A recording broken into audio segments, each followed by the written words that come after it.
அனைவருக்கும் வணக்கம். இப்போ நம்ம பார்க்குற இடம் விற்பனை கொடுக்குறாங்க. அகலம் 20, நீளம் 50ன்னு சொல்லிட்டு 1000 சதுரடி இருக்குது.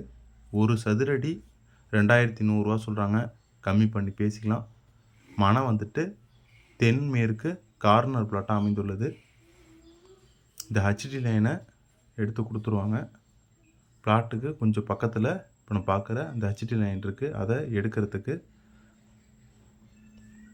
பணம் கட்டிட்டாங்க. மயிலாடுதுறை மாவட்டம், மயிலாடுதுறை டவுனில் சேந்தங்குடி அந்த ஏரியாவில் தான் இப்போ நம்ம பார்க்குற இந்த இடம் வருது. இதான் Mayiladuthurai to Sirkazhi main road நம்ம பார்த்தது. அந்த ரோட்லேருந்து ஒரு 200 அடி தொலைவில் தான் இப்போ நம்ம பார்க்குற இந்த மனை வருது. நிறைய பேர் ஒரு 20 லட்சத்தில் டவுன் லிமிட்டில் இடம் கேட்டுகிட்டு இருந்தாங்க. அவங்களுக்கெல்லாம் இப்போ நம்ம பார்க்குற இடம் நல்ல ஒரு பொருத்தமான இடமாவே இருக்குது. வேணுங்கிறவங்க நம்மளோட தொலைபேசி எண்ணை தொடர்பு கொள்ளவும். தொலைபேசி எண் வீடியோவில் கொடுத்துருக்கேன். நன்றி, வணக்கம்.